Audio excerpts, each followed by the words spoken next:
Assalamualaikum warahmatullahi wabarakatuh.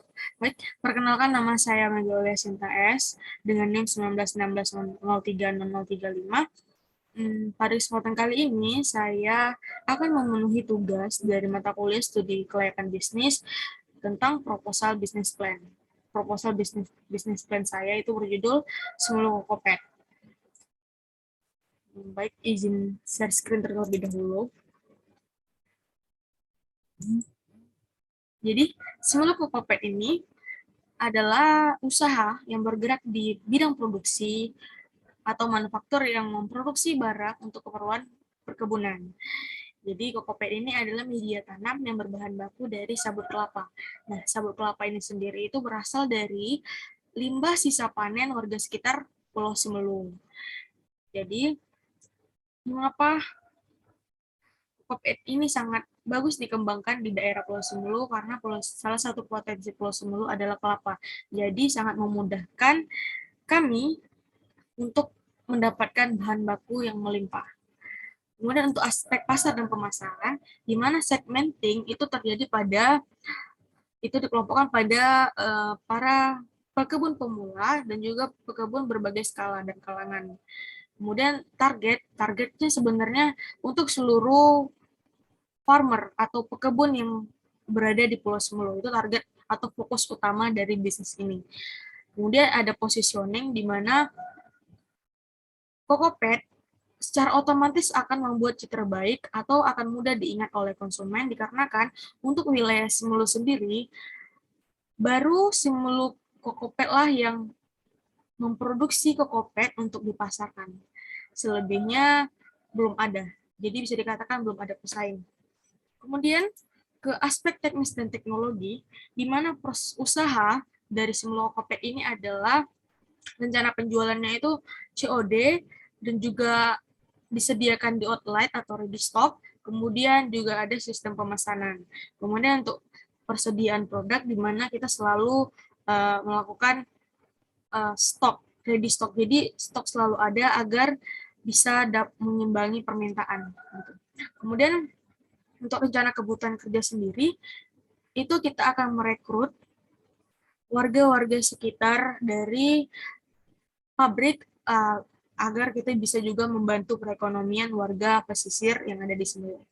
Kemudian untuk rencana pengawasan di sini akan diawas langsung oleh saya gitu dan juga partner partner dari bisnis ini.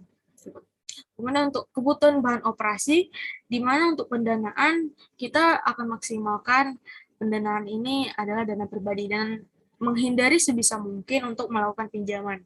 Kemudian untuk pemasaran, di mana strategi dan action langsung itu akan dilakukan oleh kedua owner dari bisnis ini. Terakhir ada kegiatan perawatan mesin. Tentunya untuk mengurangi budget pengeluaran, kita harus selalu melakukan perawatan pada mesin agar mesin tersebut tahan lama. Lanjut ke aspek manajemen dan organisasi, di mana struktur dari bisnis ini itu direktur sendiri adalah saya dan ada beberapa bagian yang membantu untuk berlangsungnya untuk perkembangan bisnis ini, di mana ada bagian produksi, pemasaran, dan juga bagian keuangan. Kemudian ada karyawan-karyawan yang direkrut langsung di daerah sekitar pabrik. Itu aspek keuangan, di mana total investasi dari bisnis ini itu berjumlah 12.940, di mana biaya penyusutan yang terjadi pada aktiva pada bisnis ini itu berjumlah 2.206.000 sekian.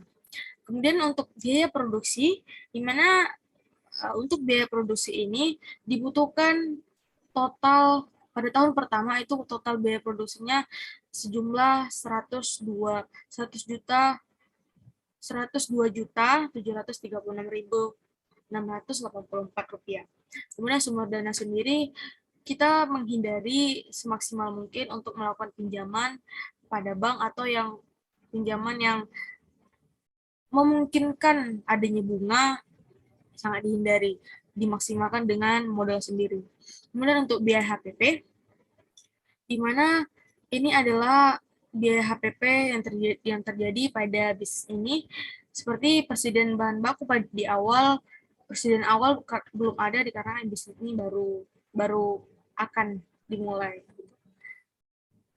Ini biaya overhead berjumlah 52.800.000, kemudian untuk HPP dari produk ini harga jualnya 256.733. Kemudian pada rugi laba, di mana diperkirakan laba setelah pajak itu ada 7.248. Jadi labanya positif, berarti bisnis ini akan mengalami laba pada tahun 2022 itu sekitar 7.248. Kemudian ada cash flow, di mana pemasukan pada tahun pertama itu adalah 118.714.780 rupiah. Kemudian kas akhir pada tahun 2022 itu adalah 451.763.056 rupiah.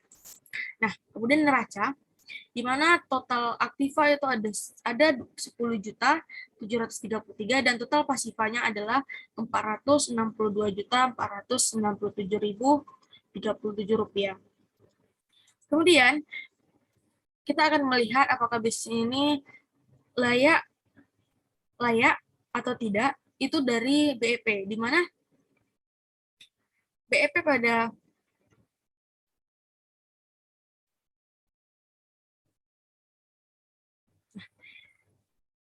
BEP harga dan BEP unit itu lebih tinggi, lebih rendah daripada penjualan dan kapasitas dari produksi ini.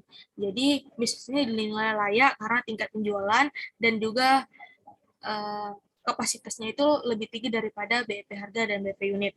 Kemudian bagaimana lagi kita melihat atau menganalisis apakah bisnis ini layak itu dari PV kas masuk dan PV kas keluar, di mana dari penilaian investasi itu dapat diketahui bahwa ada sekitar 1,087. Jadi bisnis ini tuh dinilai layak karena PI setiap tahunnya lebih besar dari angka 1. Baik, sekian presentasi saya, proposal bisnis plan Simulu Kokopet. Jika ada kesalahan dalam pengucapan kata, saya mohon maaf. Saya akhiri. Wassalamualaikum warahmatullahi wabarakatuh.